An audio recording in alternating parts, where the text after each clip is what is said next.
Bonjour à toutes et à tous. Merci pour votre présence. Merci à l'AFO pour cette opportunité de participer à cet événement. Je vais me présenter rapidement. Euh, euh, Jamel Stambouli, je suis professeur à l'École d'innovation sociale Élisabeth Bruyère à l'Université Saint-Paul à Ottawa. Euh, J'enseigne plusieurs cours ici à notre école, mais principalement des cours qui touchent à la question de gestion, de développement d'organisations sociales ou de projets d'innovation sociale. J'ai un background en administration des affaires, j'ai un doctorat de HEC Montréal et mon doctorat a touché l'aspect entrepreneurial, donc les entreprises développées par les nouveaux arrivants ou par les immigrants. Ça, c'était mon sujet de thèse. Depuis quelques années, je varie mes intérêts de recherche et je touche aux questions de comment développer des institutions inclusives en termes de gestion, de gouvernance, et puis comment développer des projets d'innovation sociale. Et je m'intéresse également aux questions de défis qui touchent les organismes sociaux, les organisations sociales, donc tout ce qui est organismes à but non lucratif, des coopératives, etc. Toutes les organisations qui ont pour premier objectif euh, la mission sociale. D'accord?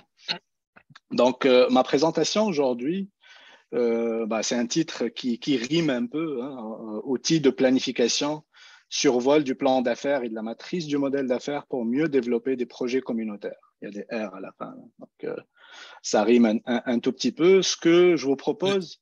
Jamais tu euh, peux partager encore ton écran? ah, Ouais. je pensais que c'était partagé. Non? Non. OK. OK. Je vais refaire ça. Hop. Écran 2. Est-ce que là, c'est bon? Ouais, là on le voit. Là, c'est partagé? OK. Super. Merci. Merci de m'avoir indiqué ça. Donc, juste pour revenir, donc voici le titre. Je vais parler de planification, mettre la table un tout petit peu au début, présenter le contenu, les étapes de planification de projet. Rapidement, c'est quoi un projet communautaire? Comment planifier sa réussite? Et puis, planifier en équipe, je vais vous proposer, c'est un outil qu'on utilise depuis une dizaine d'années, qui a été proposé par deux chercheurs suisses et belges et qui a été développé partout dans le monde. Au départ, c'était un outil pour planifier des projets entrepreneuriaux, mais finalement, l'utilisation de cet outil-là, la matrice du modèle d'affaires, a été très démocratisée. On l'utilise énormément pour planifier des projets, pour s'organiser en équipe, en groupe, pour développer des idées de projets, que ce soit entrepreneuriaux ou sociaux. Et donc, je terminerai avec ça, avec vous partager avec vous un outil que je pense que il serait utile pour développer la réflexion au niveau de nos organismes, nos organisations sociales, pour mieux, on va dire, planifier nos projets. Aujourd'hui, ma présentation, vous allez voir, je vais vous poser énormément de questions. Pas nécessairement, je vous demanderai pas nécessairement de répondre à mes questions, mais ce sont des questions qui, j'espère, vous amèneront à réfléchir sur vos pratiques de planification. Et donc, je commencerai euh, tout de suite avec, c'est ça. Donc, je vois, on a 43 personnes présentes. Selon ce que j'ai compris, que presque toutes les personnes qui sont présentes ici ont un rôle à jouer dans des organisations sociales, donc un rôle en tant que gestionnaire, en tant que membre d'un conseil d'administration, en tant qu'employé, en tant que bénévole dans des organisations sociales ou dans des projets communautaires. Donc aujourd'hui, je regarderai un tout petit peu plus les projets communautaires qui ont une visée ou une volonté d'avoir un impact sur la communauté. Et, et toutes et tous, on planifie. Donc, je ne vous ramène pas quelque chose de nouveau en termes de réflexion parce que nous sommes amenés, moi, par exemple, en tant que professeur à l'université, je suis impliqué dans des communautés dans mon université à planifier des activités, à mettre en place des projets, donc à planifier la réalisation de ces projets-là. Donc la planification fait partie de notre quotidien. Maintenant, est-ce que la planification de nos projets est efficace? Est-ce qu'elle nous amène à réaliser ces projets-là? Est-ce qu'on l'a fait de la bonne manière? Ce sont les questions que j'aimerais que chacun d'entre vous, durant cette heure où je vais parler, à réfléchir. Est-ce que les étapes que je vous montre, ce sont des étapes que vous êtes en train de suivre quand vous êtes en train de planifier vos projets? Oui, non. Est-ce qu'il y a des étapes dans le processus de planification que je vais vous présenter qui sont peut-être absentes dans votre travail quotidien ou bien qui ne sont pas développées assez pour qu'elles puissent nous amener à réaliser nos objectifs de projet. Donc là, ici, je vous ai laissé cette slide peut-être une vingtaine, 30 secondes et je pose la question, bah, vous pouvez utiliser la main virtuelle sur Zoom pour me dire, est-ce que vous êtes familier avec ces défis-là? Si oui, levez la main. Donc, on travaille avec des ressources limitées, que ce soit en finance, en termes de bénévoles. La plupart du temps, dans nos organismes, on n'a pas un gestionnaire de projet dédié, on n'a pas une équipe dédiée à la mise en place d'un projet de A à Z. On doit toujours faire plus avec moins ou peu dans nos organisations. On doit toujours gérer des imprévus dans nos projets. Et puis, les projets ne se terminent jamais au moment prévu, ou très rarement, on va dire. Donc, j'ai vu quelques mains se lever. J'aimerais, si quelqu'un n'a pas levé la main ici, je pense que si quelqu'un veut intervenir, il n'a pas levé la main, c'est-à-dire il n'a pas rencontré ou il ne rencontre pas un de ces défis-là. J'aimerais entendre cette personne-là pendant 10 ou 15 secondes nous partager cette réflexion-là. Est-ce que quelqu'un aimerait intervenir à ce stade? Sinon, je peux continuer. Je vais compter jusqu'à 5 puisqu'on n'a pas beaucoup de temps. 1, 2, 3, 4, 5. Je continue.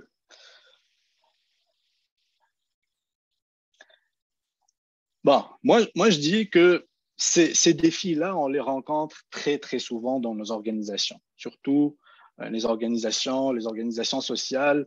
On a toujours ces défis-là par rapport au financement, par rapport aux ressources, par rapport à prendre du recul pour planifier nos activités ou mettre en place nos projets. Peut-être qu'on le fait une fois par année, ça dépend des organismes où on met en place notre planification stratégique. Il y a des organismes qui le font à chaque année comme un rappel, une mise à jour de ce qui a été décidé, d'autres qui le font à chaque 2-3 ans. Mais on rencontre toujours ces défis-là, on met en place des projets et puis on ne sait pas qui fait quoi, ainsi de suite. Donc, moi, c'est ce type de réflexion-là que j'aimerais amener aujourd'hui. Donc, je continue à mettre la table. Planifier, c'est quoi? Pourquoi et comment? Encore une fois, je peux ouvrir la discussion ici, mais je vous laisse réfléchir. Donc, on planifie pourquoi? Comment on planifie? Moi, ce que je vais vous montrer, ce que je vais vous proposer, c'est une démarche structurée de planification. Généralement, la planification, c'est un processus qui se passe en 5 étapes. Parfois, on commence par le premier, parfois la première étape a été déjà réalisée une année auparavant, mais on commence à mettre un plan d'action, par exemple, pour développer un projet, une activité, accroître l'impact de notre organisation. Toutes ces activités-là nécessitent une planification. D'accord? Ici, pareil, donc pour en continuer à mettre la table, avec une bonne planification, nous savons d'où nous venons, où nous sommes, où nous allons et pourquoi nous y allons. Et je vais revenir également avec ces questions-là et peut-être un tout petit peu les développer. Mais quand on planifie et quand on fait une bonne planification, c'est ça. Donc, il y a un temps où on va réfléchir où est-ce qu'on est rendu, d'où est-ce qu'on vient, qui nous sommes, parce que c'est ça ce qui va nous permettre de déterminer est-ce qu'on a l'expertise pour développer le projet qu'on veut développer ou pas, où nous allons, quelle est la direction, et ça c'est en lien avec les objectifs de l'organisme, mais aussi les objectifs qu'on va mettre en place pour notre projet. Est-ce que ça concorde avec les objectifs de l'organisation? Oui, non. Et donc, pourquoi nous y allons? Ça aussi, ça devrait faire partie du processus de planification. On planifie pour réduire les probabilités d'erreur. On planifie pour gérer les changements, intégrer les perspectives de divers membres de notre organisation. Parfois, on ne le fait pas assez bien. C'est-à-dire, on fait une planification pour un projet sans prendre en considération les avis divers ou l'expertise peut-être qui soit importante pour ce projet-là. Donc, le recul est très important.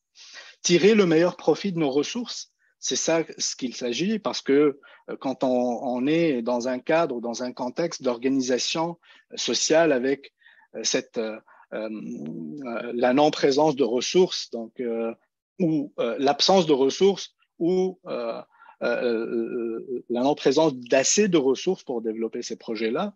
Faire régner un climat de confiance aussi. La planification nous permet ça, surtout quand on développe un nouveau projet, c'est de dire, bah, ce projet-là est bien planifié, on l'a bien pensé, il est bien solide et donc ça donne une certaine confiance aux membres de notre organisation pour la réalisation. Et ça, ce sentiment de confiance-là nous permet de trouver tout l'effort pour développer, donc s'impliquer, se sentir avoir ce sentiment d'appartenance pour développer ce projet-là. Donc, aussi, la planification nous permet d'assurer un suivi, surtout quand on met en place un calendrier pour ce qu'on compte réaliser durant l'année. Ça nous permet de faire ce suivi-là, concrétiser nos projets, augmenter nos chances de réussite, etc., etc. Le processus que je vous propose ici, bah, en 5 étapes, le diagnostic, et ça nous permet de voir d'où on vient, travailler sur la vision, donc où est-ce qu'on veut amener ce projet et notre organisation.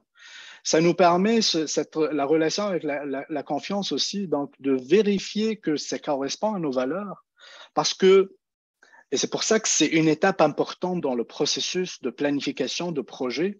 Parfois, on est tenté par des nouveaux projets parce qu'il y a un financement qui s'offre à nous, par exemple. Mais si ça ne correspond pas à nos valeurs, il faudra réfléchir encore une fois sur l'identité de notre organisation pour pouvoir aller dans cette direction-là. Il y a plusieurs organismes qui se trompent, ils font un choix de développer un nouveau projet qui est à l'encontre de leurs valeurs et ça crée des obstacles, il n'y a pas ce sentiment de confiance des partenaires et des parties prenantes de l'organisation-là. Donc, le projet ne peut pas être amené à réaliser ses objectifs et ne peut pas avoir un impact ou l'impact sur la communauté qui a été voulu dès le départ. Donc, travailler sur ces aspects-là est très important. Et puis, il y a le plan. Donc, mettre en place les ressources, évaluer, célébrer et reprendre. Donc, le processus de planification, il faut le penser comme un processus itératif. Et vous allez comprendre un peu plus quand je vais vous discuter de l'outil que je vous propose, l'outil de planification en équipe. C'est un processus itératif, c'est-à-dire on avance, on revient, on se pose des questions, on vérifie, on teste et on reprend le processus dès le départ. Et ça, je pense que c'est important de l'intégrer dans nos pratiques de planification au sein de nos organismes. Pensez ça comme, même si on a planifié, on a mis des étapes très précises, il faut penser aussi à cette possibilité de questionner les décisions qui ont été prises. Planifier, c'est répondre à ces questions-là. Comme je l'ai dit, je l'ai promis dès le départ de cet atelier, je vous ai dit que je vais vous poser beaucoup de questions. Je ne m'attends pas à ce que vous répondez chacune, chacun. Je suis certain qu'il y en a plusieurs ici qui travaillent actuellement sur la planification de projets pour les années à venir. Ça peut être à court terme, à moyen terme et à long terme. Dans nos organisations, on est toujours en processus de planification continue. Mais moi, je pense qu'il y a ces questions-là qui sont très, très importantes quand il s'agit de développer un processus de planification. Donc, première question, qui? Et le qui ici, c'est qui fait quoi? Dans notre équipe, qui va faire ça? Qui va s'en occuper? Et parmi les défis que je vous ai présentés au début, c'est parfois dans nos organismes, on n'a pas une personne. Il y a une équipe, c'est parfois éclaté, mais je ne dis pas que c'est contraire à une bonne planification ou à un bon développement d'un nouveau projet ou d'un projet existant. Le fait que les responsabilités soient éclatées, qu'il y ait plus une gouvernance démocratique où on consulte, où il y a plusieurs personnes qui sont impliquées. Mais je dis ici que même s'il y a plusieurs personnes, mais il faudra déterminer qui fait quoi. L'autre aspect qui est important pour les projets communautaires, c'est on le fait pour qui? Et ça, il faudra poser cette question-là également dès le départ. Donc, qui et aussi pour qui ce projet-là, on planifie ce projet-là pour qui? Quand? L'autre question, c'est quand on va le faire. Est-ce un moment opportun? Ça, c'est une question qu'on doit se poser à chaque fois. Est-ce que c'est un moment opportun pour nous, mais pour la communauté qui va avoir l'impact positif qu'on voudrait avoir un impact sur ces communautés-là? Est-ce que c'est un bon moment pour ces communautés-là? Est-ce que, oui, on a reçu un financement ou veut recevoir un financement, mais est-ce que c'est le bon moment de développer ce projet-là? Donc, comment intégrer dans notre planification l'aspect communautaire et les communautés qui vont être bénéficiaires de ce type de projet-là dès le départ? Donc, intégrer cette réflexion dans la planification. Quand on va le faire, est-ce que c'est un bon moment pour nous et pour la communauté? Où on va le réaliser? Est-ce que ça, c'est un projet qui va être en ligne, qui va être sur place? Est-ce que c'est convenable pour tous? Parfois, et vous allez voir que la matrice du modèle d'affaires responsable comme outil que je vous propose à la fin intègre cet aspect-là des bénéficiaires et le souci par rapport aux bénéficiaires et aux communautés qui vont bénéficier des projets qu'on développe. Et donc, dans le processus de planification, est-ce que c'est convenable pour tous? On travaille sur l'accessibilité. Est-ce que c'est convenable pour les personnes? Est-ce que c'est convenable pour tout le monde? Oui, parfois, on a une tendance à être pris par l'action et on oublie les aspects qui peuvent avoir un impact négatif sur la communauté. Donc, pour ça que c'est très important dès le départ, dans le processus de planification, de commencer, de réfléchir, de répondre à cette question-là. Où on va faire? Est-ce que c'est convenable pour tous, le lieu choisi pour réaliser notre projet? Comment?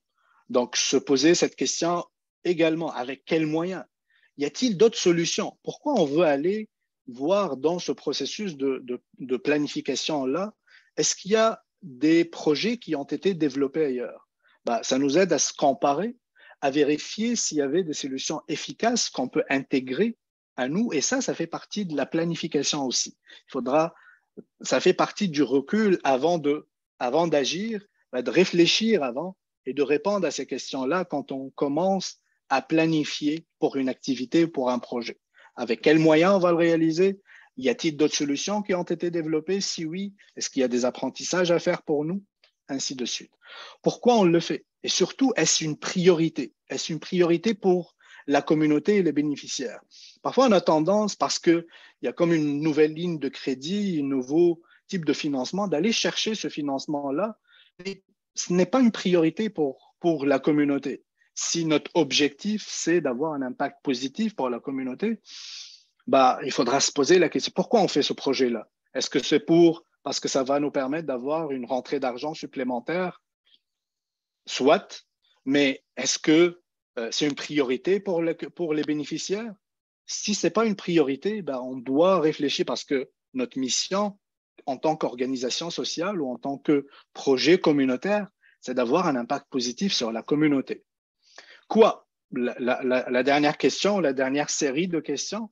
Donc, quoi que nous voulons faire? Est-ce que la tâche est bien définie? Et ça, c'est un aspect parfois qu'on néglige quand on planifie, on essaie de planifier pour un projet. Quand on commence à réfléchir à qui il va le faire, on ne réfléchit pas à quelles sont les tâches qui doivent être faites pour arriver à atteindre nos objectifs. Et ça, c'est un travail.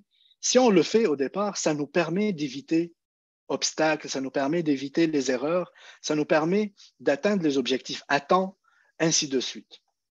Est-ce que ça va jusque-là? Peut-être des thumbs up, des mains. Merci Daniel. Super Yasmine. Je sais qu'on est une cinquantaine de personnes. J'espère que c'est utile pour tout le monde ici. Merci infiniment. Parce que là, Dans je le vois chat, seulement. on te laisse aussi des messages. Ah, Dans le magnifique. chat. J'ai pas ouvert ça. Excellent. Merci infiniment. Parce que merci pour l'interprète. Elle est là, je la vois. Mais je ne vois pas d'autres visages. Donc, je me parle, moi et l'interprète. C'est très gentil. Donc, je continue. Oui, planifier. OK. Là, je vous arrive avec un premier outil qu'on peut utiliser. Merci Daniel d'avoir ouvert la caméra, Yasmine aussi. C'est apprécié. Vous savez, les 2 dernières années de la pandémie, on a enseigné en ligne à l'université. On commence à avoir de l'expérience à parler à nous-mêmes. Donc, mais c'est appréciable de reprendre, de prendre le pouls et puis vos réactions également. Premier outil qu'on utilise pour planifier des nouveaux projets, c'est le plan d'affaires classique. Donc, on écrit un plan d'affaires avec, c'est un document structuré, ainsi de suite. Je vais donner quelques aspects ici sur la conception. Donc, il faudra réfléchir aussi. Et ici, je vais revenir sur un aspect. Vous voyez mon processus de planification. Aujourd'hui, je vais juste mettre le focus sur la 5e étape. Je ne vais pas parler du diagnostic, vision, valeur, mission, comment on doit à chaque fois les questionner quand on planifie un nouveau projet ou on développe un projet pour la communauté. Mais là, je regarde l'aspect plan. C'est quoi un plan? Comment le faire? Quelles sont les sections ou les aspects les plus importants à intégrer dans un plan? Okay? Donc, on doit se questionner sur c'est quoi ce plan? À quoi sert-il? Quel format on lui donne? Comment le développer? Ici, je vous partage des étapes. Donc, une des premières étapes, c'est fixer les objectifs. Et le plus de parties prenantes on intègre dans la réflexion pour planifier un nouveau projet ou un projet qui sera intégré à notre organisation, le mieux, c'est parce qu'on va gagner de la confiance, on va gagner en termes d'engagement auprès de toutes les parties prenantes, on va aussi gagner de l'expertise par rapport aux avis de plusieurs personnes qui peuvent être impliquées dans la réalisation de ce projet-là. On doit mobiliser les ressources humaines, matérielles, financières pour atteindre ces objectifs. Et là, l'aspect diagnostic va nous aider ici dans le processus parce que quand on fait un diagnostic, c'est également pour savoir de quoi on dispose maintenant. Parce que quand on sait de quoi on dispose actuellement en termes de ressources, ça va être beaucoup plus facile quand on commence à planifier un nouveau projet de dire, ça on l'a, ça on le sait, ça on a cette expertise à l'interne, ça on a un partenaire qui pourra nous aider. Mais ça on ne l'a pas, on doit aller le chercher. Donc en termes de planification, c'est très important de savoir tous ces aspects-là pour pouvoir mobiliser ces ressources-là. Définir les actions viables, réalistes pour réaliser la mission qu'on veut faire. Donc, définir les actions, les tâches précises, étape par étape, ça nous aide à atteindre nos objectifs. Surtout, je pense que c'est un outil, il y en a tellement d'outils informatiques pour réaliser des calendriers. Le plus simple, c'est le tableau Excel, je pense. Mais il y a des logiciels qui sont disponibles. Je pense que tout le monde ici travaille avec ou déjà regardé un calendrier de réalisation de projets. Je vous dis que c'est un outil indispensable. Et cet outil-là, comment on le rend beaucoup plus efficace? C'est quand on le partage avec tout le monde qui sont impliqués. Donc, les parties prenantes doivent avoir un regard sur le calendrier de réalisation de notre projet parce qu'on sait où est-ce qu'on est rendu, on sait qu'est-ce qui a été fait, qui le fait. Donc, la transparence en termes de planification au sein de nos organismes, je pense que c'est un aspect également très, très important qu'on doit, même si je ne suis pas impliqué dans la réalisation, dans la planification de ce projet-là, mais je fais partie de l'organisme, ça serait bien que je sache que voici ce qui se fait. Je sais que mon collègue, la semaine prochaine, est impliqué à 100% dans la réalisation de ce projet-là. Je ne vais pas aller le chercher pour m'aider dans un autre projet. C'est l'attribution des ressources parce que l'aspect important aussi dans la planification, c'est de connaître nos capacités. Et connaître nos capacités va nous aider à mieux planifier, à savoir allouer toutes les ressources à leur place. D'accord? Donc, peut-être également identifier des pistes de financement. Ça, c'est un aspect. Si on le fait en amont, pas au courant de la réalisation de l'objectif, de la planification, ça va être beaucoup plus efficace. Ça va nous permettre de ne pas se mettre dans des situations d'urgence. Il y a quelqu'un qui est parti ou il y a une tâche qu'on peut déléguer à l'extérieur de notre organisation et on n'a pas le financement pour. Si on le planifie en avance, ça va nous aider à réaliser ces objectifs-là à temps. Parce que comme vous vous rappelez, les premiers défis que je vous ai montrés, au départ, l'un des premiers défis par rapport à la planification, c'est que parfois on dépasse les délais et ça peut avoir des répercussions négatives sur nos nouveaux projets. Ça peut avoir une répercussion négative sur les personnes impliquées dans nos organismes. Une autre étape également qui est très importante, et j'essaie toujours de la mettre ici, tout à l'heure je l'ai mis, quand on se pose la question sur comment, est-ce qu'il y a d'autres solutions, c'est aussi, ça nous permet d'évaluer qu'est-ce qui a été fait ailleurs, quelles sont les bonnes pratiques pour la réalisation de notre projet. Et ça fait partie de la planification. Mais également évaluer ces résultats obtenus et un calendrier. Le calendrier, il doit, par exemple, on a un projet qui se réalise sur une année. L'évaluation ne doit pas être faite à la fin de l'année. Elle doit être faite d'une manière périodique. On va se dire, et chaque projet est particulier. À chaque mois, à chaque 2 mois, à chaque 3 mois. Ça nous permet d'avoir un suivi sur ce qui a été fait, sur les actions faites, sur l'efficacité. Ça nous permet également d'évaluer. Il y a des tâches qu'on avait prévues au départ dans notre plan, que cette tâche-ci va prendre 18 heures à être réalisée, mais finalement, on l'a faite en 6 heures. Donc, ça nous permet d'ajuster très rapidement pour pouvoir également allouer nos ressources d'une manière beaucoup plus efficace dans notre plan de réalisation. Ça va jusque-là? Parfait, merci. Donc, c'est quoi un plan de développement de projet communautaire? C'est avant tout un outil de pilotage et de gestion. Pourquoi on planifie et pourquoi on écrit un plan noir sur blanc? Parce que ça nous permet d'avoir une trace, ça nous permet d'avoir une transparence par rapport à toutes les parties prenantes et ça permet également d'avoir la possibilité que toutes les personnes impliquées dans notre organisme aient une idée sur ce qui se fait. Si on ne le fait pas noir sur blanc, si on ne l'écrit pas, ça va être juste, il y a une personne ressource qu'on va solliciter ou trop solliciter à chaque fois. Donc, si j'ai un conseil à donner par rapport à la planification, c'est de l'écrire, le plan, et de le faciliter en termes de calendrier pour que tout le monde ait accès à cet aspect-là. Merci beaucoup. Je suis en train de lire vos commentaires. Donc, à quoi sert un plan? À convaincre de la pertinence de la viabilité de projet, parce que généralement, c'est comme si, pour faire des demandes de financement, on doit proposer un plan. Donc, un plan de projet, et puis les organismes subventionnaires vont nous demander un budget, ils vont nous demander quelles sont les activités qui vont être faites. Donc, à chaque fois, c'est crucial, primordial d'avoir un plan écrit. Donc, convaincre de la pertinence, nous convaincre nous-mêmes de la pertinence de ce projet-là et répondre à la question pourquoi on le fait. Mais également, ça donne à l'équipe ou à l'organisme un sentiment de confiance par rapport à la réalisation. On a un plan bien écrit, tout a été bien recherché, détaillé sur qui fait quoi, combien de temps ça va prendre, où est-ce qu'on va aller chercher cette ressource-là, que ce soit financière, humaine ou autre matériel.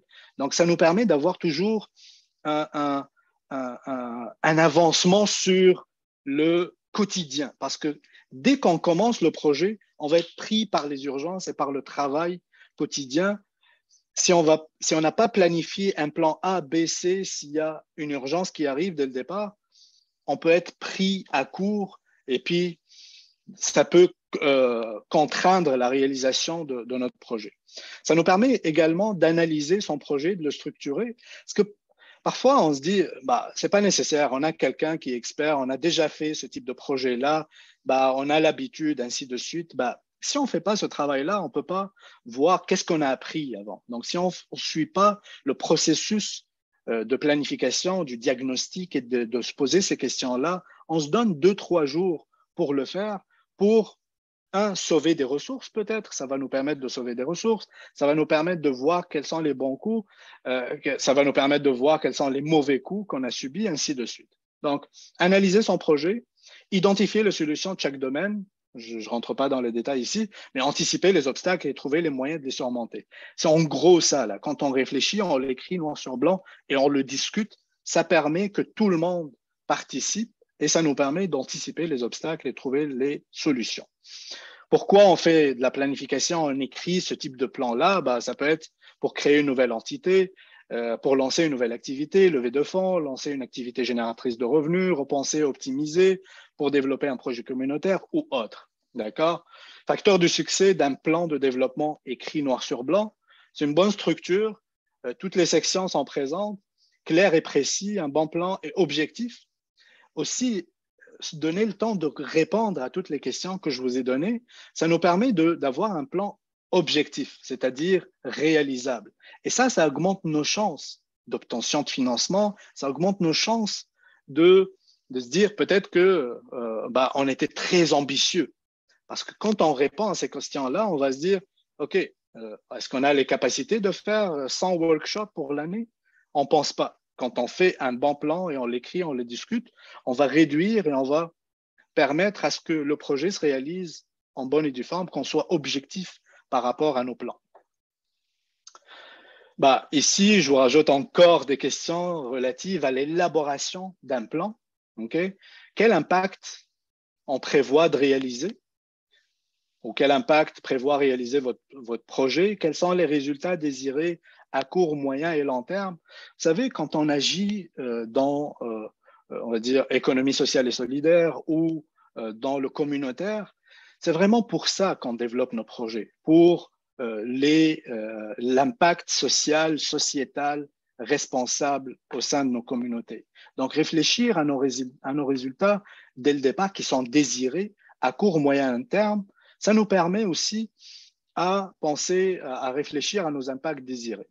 Encore une autre question, quel type et quelle qualité de programmation seront nécessaires pour obtenir les résultats désirés?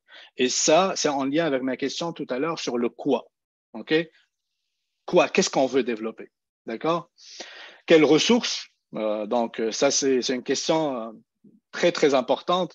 Donc, on détermine nos objectifs en termes de projet, mais après, il faudra réfléchir sur les ressources. On commence par voir de quoi on dispose actuellement. Est-ce que le monde est disponible? Et c'est pour ça que à être transparent sur la réalisation de projets, ça se peut que il y a 2 équipes ou 3 équipes au sein de notre organisation qui sont en train de réfléchir à développer des nouveaux projets. Moi, dans mon projet, j'intègre mes collègues de l'autre côté, mais eux, ils m'intègrent également. Si on ne se parle pas, on va dire, ah, j'ai besoin de toi dans 2 semaines. Mais non, je suis déjà pris dans l'autre. Vous voyez ce que je veux dire? Donc, ça, c'est également important. Et puis, la dernière question, quels sont les facteurs ou influences que vous ne pouvez pas contrôler qui pourraient jouer un rôle au niveau de la réussite de votre programme? Et ça, le penser en avance, c'est pour ça, planifier ou faire ce processus de planification nous permet d'éviter ça. je suis certain autour de l'écran ici, sur les 54 personnes présentes, je suis certain à presque 100% que lors de la réalisation, on a déjà commencé notre projet, on a été amené à faire face à des urgences, à des situations compliquées d'absence. On n'a pas trouvé, par exemple, moi je suis certain qu'aujourd'hui, Juliane avait un plan B si moi je me présente pas pour cet atelier. Hein, Juliane? Oui, tout à fait. Excellent. Donc, c'est ça. Là, je lance une question, mais j'ai plein de réponses ici. C'est quoi un projet communautaire? Parce que là, aujourd'hui, je dis comment planifier pour un projet communautaire, mais est-ce que quelqu'un peut écrire dans le chat un exemple d'un projet communautaire? Qu'est-ce que ça pourrait être un projet communautaire?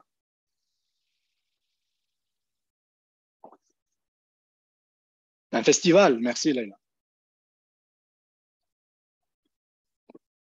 Exactement. Donc, vous avez ici toute une liste là de le centenaire d'une communauté. Merci. Il y a toute une panoplie. Et il y a ce type de projet-là, ces exemples que je mets ici dans ma diapositive, que j'ai trouvé d'ailleurs dans un site web, sur un site web qui s'appelle districtu3.com, centenaire sans idée. J'en ai pris quelques-unes. Hein. Repeindre le matériel d'un terrain de jeu, organiser une journée de promotion pour les jeunes, organiser une foire artisanale. Regardez tous ces projets-là et pensez à ces projets d'un point de vue de quelqu'un qui va planifier ses activités et juste réfléchissez sur si on planifie ou on ne fait pas cette planification, on ne suit pas ce processus de planification. Exactement, merci Nicole. Donc, très important pour savoir où on s'en va, où on veut aller pour réaliser son projet. Et puis, aussi, toutes les questions que je vous ai posées. Pourquoi on le fait? Avec qui? Pour qui? Est-ce que c'est un moment opportun? Oui, etc. Parce que sinon, il y a tellement de projets qui sont intéressants à faire, mais rien que de réfléchir et de croiser les ressources, parce que on est dans le contexte de l'économie sociale et solidaire avec, encore une fois, des ressources qui sont pas très importantes, pas très abondantes. Donc, il faudra trouver un moyen de concorder nos efforts parce que on a toutes et tous le même objectif, c'est avoir un impact positif sur nos communautés. Qu'est-ce qui est mieux maintenant? Est-ce que c'est d'organiser une journée musicale ou est-ce que c'est nettoyer le jardin des personnes âgées? Si oui, comment on va le faire et à quelles questions, ainsi de suite. Donc, d'où l'importance de la planification. Encore une fois, je reviens là, ça fait 37 minutes que je parle sur un sujet que tout le monde ici est en train de le faire au quotidien. On planifie toujours, que ce soit nos activités, nos voyages, le souper, ainsi de suite. On est tout le temps en train de planifier nos activités. Mais je pense que ce que je vous ramène aujourd'hui, à travers les questions que je vous pose, et puis les deux petits outils que je vous propose à la fin, c'est de vous montrer l'importance du détail et l'importance de prendre le recul, prendre le temps de planifier. Ça, euh, ça a un impact très positif sur la réalisation du projet et le fait d'atteindre nos objectifs dans les délais avec une utilisation des ressources qui est très optimale pour cela. Okay? Donc ici, rapidement, je vais vous présenter les deux outils. Est-ce que, OK, là, hop, je garde ça. S'il vous plaît, levez la main virtuelle euh, si vous connaissez déjà, vous avez déjà vu ça ou bien vous l'avez utilisé. Vous pouvez juste lever la main. Donc, c'est la matrice du modèle d'affaires, comme j'ai dit tout à l'heure, qui a été développée par deux chercheurs belges et suisses.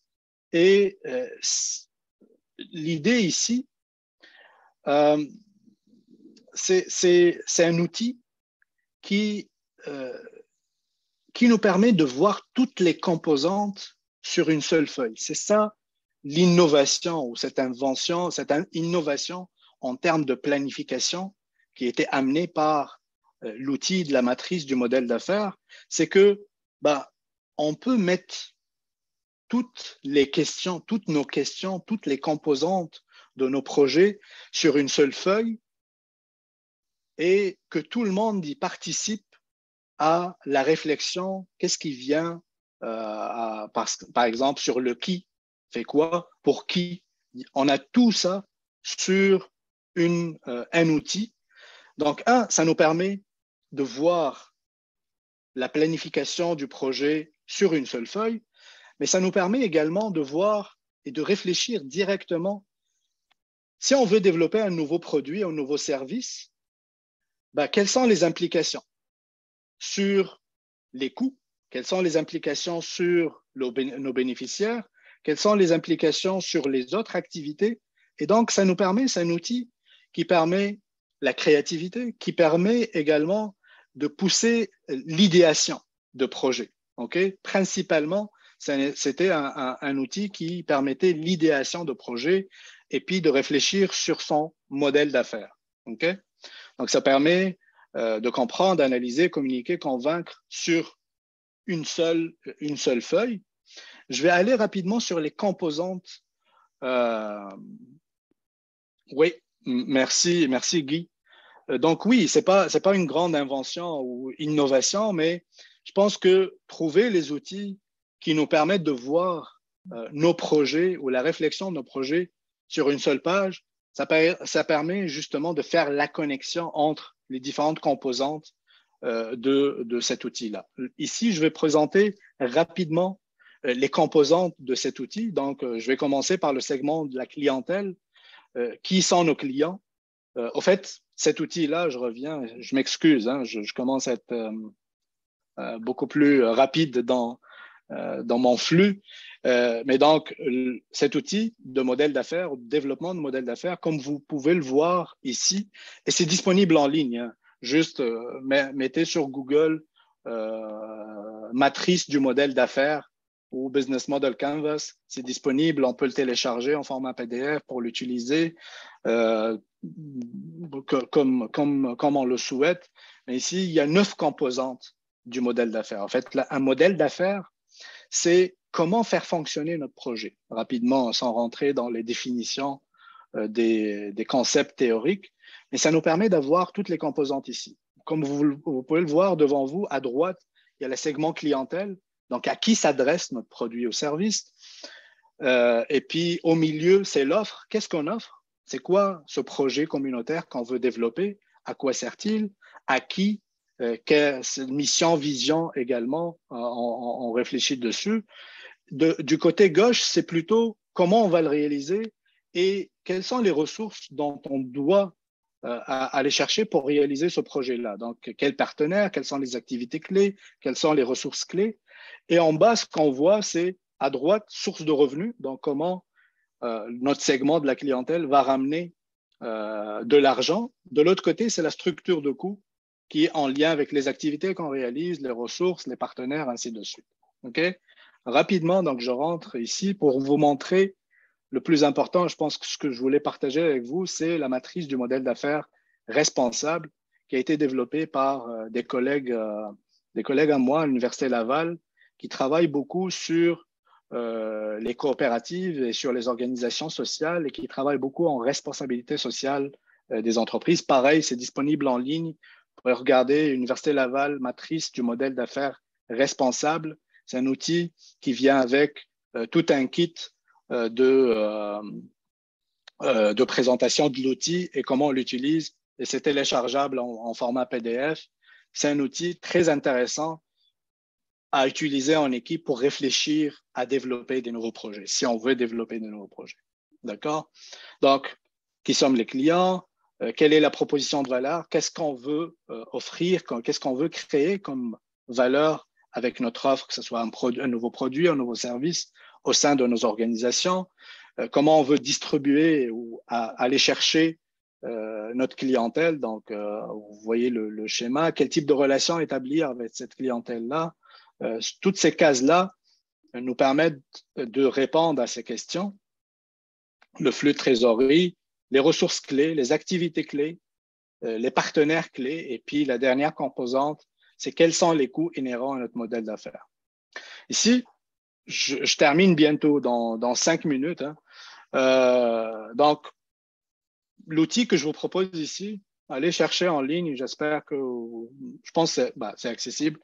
C'est accessible en ligne. Et ce qui a été ajouté ici par les collègues à l'Université Laval, comme je ne sais pas si vous l'avez constaté, le premier outil que je vous ai montré, c'est très business-based. C'est un focus sur les entreprises classiques qui ont pour mission de faire de l'argent, donc du profit. Donc, les collègues à l'Université Laval, ils ont utilisé cet outil parce que il est très intéressant. Ça nous permet de voir toutes les composantes d'un projet et de planifier un projet sur une seule feuille. Mais quelles sont les composantes qui sont très spécifiques au projet communautaire ou à l'entrepreneuriat social ou au projet à impact social? Donc, ils ont rajouté aux 9 composantes, 5 composantes qui sont la première, c'est mission, vision et valeur que vous voyez au milieu ici. Je vais la pointer avec mon curseur. Donc, en plus de créer de la valeur pour la clientèle ou pour les bénéficiaires, il faudra penser à notre mission, à notre vision et à nos valeurs. Et c'est pour ça que je fais le lien avec le processus de planification que je vous ai montré tout à l'heure. On commence par le diagnostic, mais après, on réfléchit sur ces aspects-là. Est-ce que le projet qu'on veut développer correspond à notre identité en tant qu'organisme social, en tant qu'organisme qui porte un projet communautaire ou porte un projet social? C'est une réflexion qui doit être très, très importante, qui est au cœur des projets qu'on développe. L'autre aspect qui ont ajouté, que vous pouvez voir ici à droite, c'est utilisateur et bénéficiaire, parce que dans notre langage, on ne parle pas de clientèle, on parle de bénéficiaire. Quand on développe un projet communautaire, un projet social ou d'innovation sociale, on parle plutôt de bénéficiaires de projets. D'accord? De l'autre côté, si vous voyez ici, sur le côté gauche, où on réfléchit sur le fonctionnement du projet en tant que tel, qui dépend de partenaires, d'activités clés, de ressources clés, on rajoute un aspect gouvernance également. Si vous avez constaté également dans ma présentation, je vous ai parlé de transparence, je vous ai parlé de partage d'informations au sein de nos organismes, je vous ai parlé de l'importance d'impliquer la communauté ou les communautés dans la planification de nos projets. Et ça, c'est un aspect gouvernance qui touche et qui est cher à tout organisme communautaire ou à tout organisme social. C'est très important d'avoir cette gouvernance, réfléchir sur qui fait quoi, comment on le fait, quel type de gouvernance démocratique on va mettre pour la réalisation de ce projet-là. D'accord? Les deux autres composantes, et je termine avec ça, qui ont été ajoutées. Tout à l'heure, je vous ai parlé dans l'outil classique du modèle d'affaires, de la matrice du modèle d'affaires. Il y a un aspect en bas qui est en lien avec le revenu. OK? Et un autre aspect qui est en lien avec le coût. Merci infiniment pour le partage du lien. Je les ai mis dans les slides plus tard, mais parfait. Merci beaucoup. J'aurais dû aussi le faire, mais c'est ça aussi une présentation active et participative. Merci infiniment. Donc, les deux aspects qui ont été ajoutés en plus de structure de coût et la structure de revenus, c'est les retombées positives et les retombées négatives. Dans un projet communautaire ou dans un projet d'innovation sociale ou pour un organisme social, il faudra toujours penser à ça. Penser à, tout à l'heure, dans les questions que je vous ai amené à poser et à y réfléchir, c'était est-ce un bon moment? Est-ce que c'est bon pour la communauté? Est-ce qu'il y a de l'intérêt, il y a un besoin? C'est ça qui va nous permettre de dire est-ce qu'il y aura des retombées positives pour la communauté, pour l'organisme, ainsi de suite. Mais aussi, il faut toujours qu'on soit conscient des retombées négatives.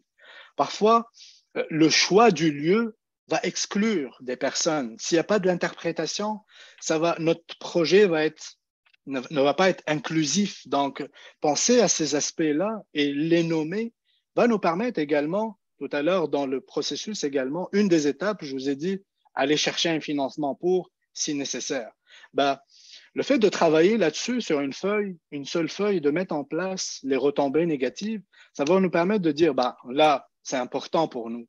Ça correspond à nos valeurs. Il faut absolument qu'on aille chercher un financement pour l'interprétation.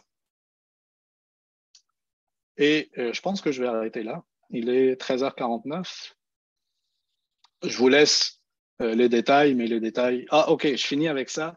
Oui, planifier, mais surtout agir. Je pense que c'est pour avoir un impact positif, pas juste planifier, réfléchir, il faudra agir. Merci.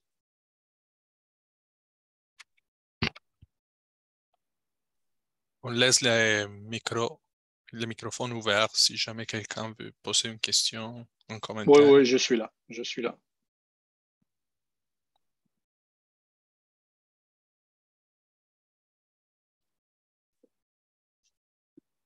Je pense qu'on a 5 minutes s'il y a des personnes qui veulent interagir. Merci, Fabien. Oui, on se doit de partir du bon pied, donc la planification. Merci beaucoup. J'imagine, Julien, qu'on a encore de la place pour des commentaires, sinon Peter est là. C'est ça, on a 5 minutes si on veut. Sinon, effectivement, Peter est là. S'il y a des Guy, gens je qui pense. ont des questions, levez votre main, gênez-vous. Oui, je vois Guy qui est là. Oui, bonjour, merci. Excellente présentation. J'avais une question pour vous. Je connais un peu l'École d'innovation sociale. Comment voyez-vous son développement en ce moment? Comme vous êtes probablement le responsable de la planification, celui qui soutient les processus d'innovation par la planification. Mais où est-ce que vous vous voyez, dans quelle direction vous vous voyez partir en tant qu'équipe et en tant qu'école? Merci beaucoup, Guy, pour la question. Ça me permet aussi de dire que nous, on a pensé à notre gouvernance et même si je suis l'actuel directeur de l'école, toutes les décisions se prennent en équipe et on réfléchit, on fait beaucoup de l'auto-réflexion, de l'analyse de nos programmes. Là, on est rendu actuellement à l'École d'innovation sociale qui est l'Université Saint-Paul. On est rendu avec tous les programmes ouverts, donc baccalauréat, une maîtrise, un doctorat dans les 2 langues avec un DES de développement d'organisation sociale ouvert en français, en anglais. On essaie, si vous regardez surtout notre baccalauréat en innovation sociale, c'est très représentatif de ce qu'on veut avoir comme impact sur les communautés ou la communauté. Ce qu'on veut former, c'est des personnes qui agissent, c'est des agents de changement, pour utiliser des mots comme pour faire de la promotion sur nos programmes. Où est-ce qu'on est rendu maintenant? Ce que je peux vous dire, c'est que nos diplômés, par exemple, ils sont placés dans des endroits où ils peuvent avoir un impact sur les communautés. Il y a des étudiants qui ont développé des OBNL. Il y a des étudiants qui sont impliqués dans des projets municipaux, par exemple, donc au niveau de la municipalité comme gestionnaire de projets.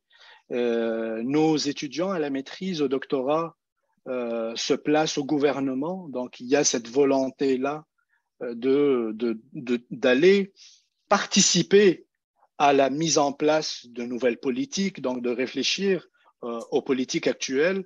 Et puis, nous, notre programme, c'est comme on cherche l'innovation sociale pour la transformation sociale. Ça, c'est le logo, on va dire, de notre programme. Donc, nous, notre objectif, c'est d'avoir des étudiants qui réfléchissent, oui, mais qui agissent. Et donc, pour agir, il faudra planifier. Je ne sais pas si je réponds très bien, Guy, à ta question, mais je vous encourage, je porte mon chapeau directeur d'école d'innovation sociale, je vous encourage à aller voir nos programmes. Et si vous avez des questions, mon email est dans la présentation également. Et je vois, j'espère que je prononce bien le prénom, Jouris. Oui, c'est bien lui. Alors, ma question réside comment recevoir le document PDF que vous avez présenté? Passer par la FO, je pense. Non, je peux Ok. vous envoyer le courriel avec les informations. Oui. Ok, super. Comme Ouais, ça, si on vous- va s'y mettre. Hein?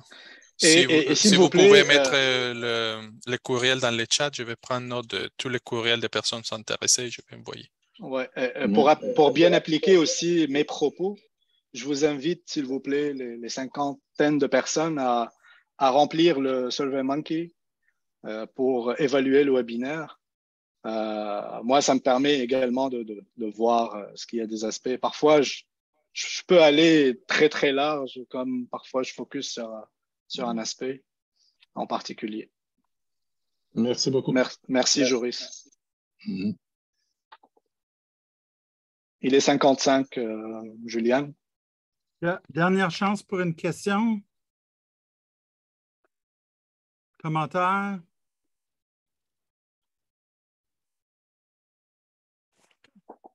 Merci beaucoup, Jamel. Oui, il y a, je pense, Nicole. Excuse-moi, Peter. Ah, vas-y, Nicole. Nicole Fortier. Non, moi, c'était tout simplement pour te dire merci. C'est tellement, ça va tellement être utile, cette information-là, parce que on le fait, souvent on va le faire, mais il y a quand même de la bonne information pour nous permettre justement de savoir où est-ce qu'on est rendu dans nos projets. Merci. Merci pour la remarque, Nicole. Absolument, Nicole, tu as dit exactement la bonne chose. Comme je te disais, Jamel, avant la rencontre, c'est un sujet important pour l'ensemble de nos organismes. Merci pour les pistes très intéressantes que tu as pu partager.